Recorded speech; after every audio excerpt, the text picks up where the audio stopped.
ఆ ప్రెస్ మీట్లో మురళి ఈ రిజిస్టర్ ఆఫీసు అజెండాలో వచ్చింది, దానికోసం మీటింగు కావాల్సి వాయిదా వేసి రచ్చ చేయాలనేది వీళ్ళ కంకణం కట్టుకొని వైసీపీలు చేస్తున్నారని చెప్పడం తప్పు మురళిది.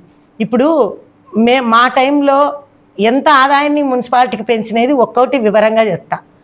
ఇప్పుడు అక్కడనే మీరు మార్కెట్ అదే మన రాజన్న క్యాంటీన్ ఇచ్చేది రిజిస్టర్ ఆఫీస్కి పెట్టాలని చూస్తున్నారు. ఆ ముందరలో నుంచే ముందరికి వస్తే పెట్రోల్ బంక్ ఉంది. ఆ పెట్రోల్ బంకులో ఈరోజు ఎవరికో మేము స్థలం కట్టింటే పెట్రోల్ బంకు ఉండేది కాదు. 4 నుంచి 5 లక్షల వరకు ఆదాయం వస్తుంది. ఎవరికి? అది బంగారెడ్డి ఇంటికో నా ఇంటికో ఇంకొకరింటికో రాలే. మున్సిపాలిటీకి ఆదాయాన్ని మేమందరం కౌన్సిలర్లో 41 మంది కలిసి పెంచినాం, చైర్పర్సన్తో సహా. అంటే మున్సిపాలిటీ జీతాలకు కానీ ఏవైనా కానీ అభివృద్ధిని పెంచుతా పోయేదానికే పరిపాలన పాలకులు ఉండేదానికి, ఎవరోకే కట్టపెట్టేదానికి కాదు. ఇప్పుడు ఎమ్మెల్యే గారు రెవెన్యూ మన రిజిస్టర్ ఆఫీస్లో ఎంఆర్ఓ గారిని పిలిచి రెవెన్యూ స్థలాలు ఎక్కడెక్కడ ఉన్నాయంటే ఆయన ఒక్క గంటలో ఆయన టేబుల్ మీద పేపర్లన్నీ ఉంచుతారు. ఆ పేపర్లలో రిజిస్టర్ ఆఫీస్కి ఏమైతే ఉన్నాయో స్థలాలు అవి కట్టబెట్టినా ఏదో అది పెద్ద ఆయన చేసినాడని మనం అనుకోవచ్చు. మున్సిపాలిటీల ముందే ఆదాయాలు అన్ని చోట్ల దేశవ్యాప్తంగా ఎక్కడైనా అభివృద్ధిని పెంచుకోమంటారు, ఆదాయాన్ని పెంచుకోమని చెప్తున్నారు. మురళి ఏం సంకేతాలు ఇస్తున్నాడు? ఏదే కానీ ఇది మేము ఫ్రీగా స్థలం ఇస్తామంటారు. ఆ స్థలం ఎంత వాల్యూ అవుతుంది? 40 కోట్ల ఆదాయము.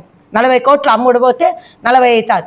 ₹1 లేకుండా ఇవ్వడానికి ఏ పాలక వర్గం కూడా ఇష్టపడదు. అంటే మేమే మెజార్టీ ఉండదని మా మీద బురద జల్లుతున్నాడు. కాబట్టి అభివృద్ధికి మేము ఆటంకం అనలే. అంత స్థలాన్ని పోగొట్టుకోకూడదు, మీరు రెవెన్యూ స్థలం ఏడనంటే ఇచ్చుకోండి అని చెప్పినాం.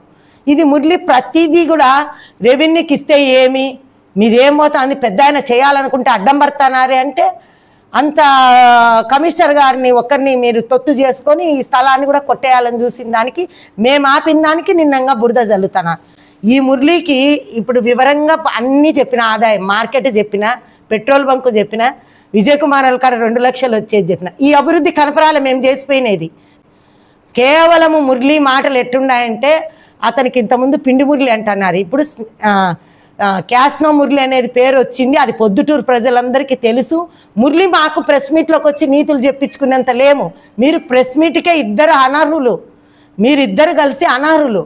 నాకు మురళి మీద ఏం అభిప్రాయం అంటే ప్రొద్దుటూరులో మొత్తము ఈ మధ్య ఒక 4-5 రోజులు కొత్త పంచాయతీ జరుగుతుంది. ఆ పంచాయతీలో ఎన్ని కోట్లు ఎత్తినావో ఆ ప్రజల్లో కొద్ది రోజులు అయిన తర్వాత అందరు ఇప్పటికి తెలుసుకున్నారు, ఇంకా తెలుసుకుంటారు. ఉవ్విళ్ళాడుతున్నావు ఆ ప్రెస్ మీట్లో కూర్చొని ఏ దానికి ఎత్తినావో ఏమో అనేది కూడా కొద్ది రోజుల్లో ప్రొద్దుటూరు ప్రజలందరూ ఈ మీడియా ముందుకు వచ్చి కూడా మేము వివరంగా కొద్ది రోజుల్లో చెప్పబోతున్నాం. ఇది మురళి ప్రెస్ మీట్కి వచ్చి మా మీద లేనిపోని అబండాలన్నీ వేస్తే ఈసారి నుంచి ప్రెస్ మీట్కు నీలాంటి వాడు ప్రెస్ మీట్ పెడితే మేము చెప్పం. ఏమంటే నువ్వు అనర్హుడివి, ఎందుకు క్యాస్నో కానీ పిలిచబోతానా? ప్రొద్దుటూరులో సంసారాలన్నీ పాడు చేసి పెట్టినారు మీరు. సంసారాలు ఆడోళ్ళు మగోళ్ళు అంతా మిమ్మల్ని తిట్టానారు. ఏంది ఇట్లా తయారైనారు? ఈ ప్రభుత్వం వచ్చినాకని మీ మీద నిందా, మా మీద కాదు. మేము జగన్మోహన్ రెడ్డి ప్రభుత్వంలో ఏ నిందలు ఇట్లాంటి మోసుకోలే చేయలే. ఇది కొండారెడ్డి గారికి మళ్ళీ ఇంకోసారి చెప్పినాం, మురళి వల్ల మీకు చాలా ఇట్లాంటి నష్టాలు ఎక్కువ జరుగుతున్నాయని. రెవెన్యూది మాకు ఏమి సంబంధం లేదు, రిజిస్టర్ ఆఫీస్కి ఇచ్చేదానికి మేము చాలా అభివృద్ధి చేసి రెవెన్యూ పెంచి మేము పరిపాలన మంచి పాలకులు, మంచి చైర్మన్, మంచి వైస్ చైర్మన్లని అనిపించుకున్నాము. దయచేసి మురళి ఈసారి నుంచి ప్రెస్ మీట్ పెడితే అతనికి జవాబే చెప్పం. అతను అనర్హుడు, అతను కౌన్సిలర్ కాదనే మేము అనుకుంటున్నాం. డబ్బు ఆడ ఉంటే ఆడ మురళి ఉంటాడు, ఆడ దొంగ పంచాయతీలు ఉంటే వాళ్ళని పీడించేదానికి ఉంటాడు. ఇది అర్థం చేసుకోవాలని పొద్దుటూరు ప్రజలకు అందరికీ నా విన్నపం.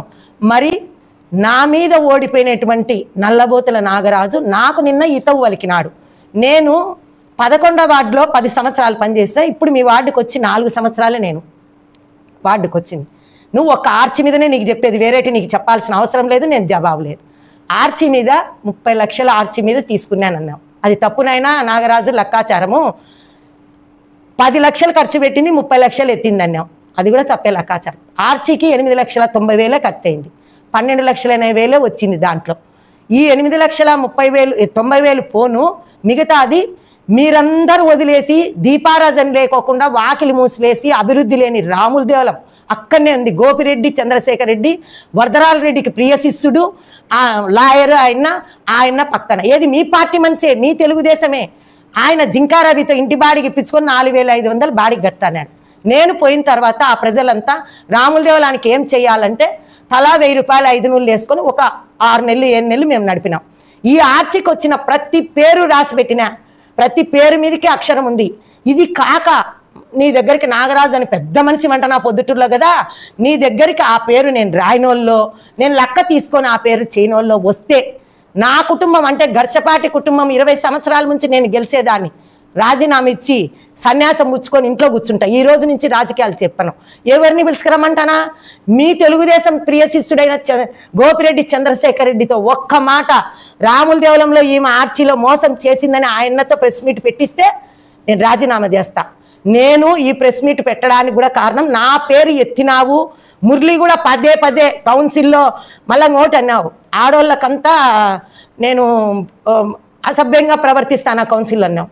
మీరు పోలీసులను అడ్డం పెట్టుకొని మమ్మల్ని దొబ్బిచ్చి మమ్మల్ని చేయాలన్నాడు. నువ్వు ఆడోళ్ళ మీదకి పోలీసు వాళ్ళని ఉసిగొల్పినారా? పెద్ద ఆయన చూస్తానాడు. మేము ఆమె చైర్మన్ అడుగుతాంది, నీట్గా చెప్పించకుండా మీరు ఏదేదో మాట్లాడి నిన్న ప్రెస్ మీట్లో వీళ్ళు కౌన్సిల్కే అర్హతలు అంటున్నాడు. నెక్స్ట్ నల్లబోతుల నాగరాజుకు మురళికి ఫైనల్గా చెప్తాను, ఆదాయానికి గండి కొట్టే వైస్ చైర్మన్లు మేము లేం. అభివృద్ధిని పెంచినాం. మేము చేసినట్టు మీరు ఇప్పుడు ఇంకొక్కటైనా సరే మార్కెట్ను చంద్రబాబు నాయుడు దగ్గర పోయి తెచ్చుకొని చేస్తే 50 లక్షలు మీరు పెంచిన వాళ్ళని మేము కూడా మీకు బ్రహ్మరథం బట్టి ఆరతిలు ఇస్తామని ఈ ప్రెస్ మీట్ ఇంతటితో ముగిస్తాను.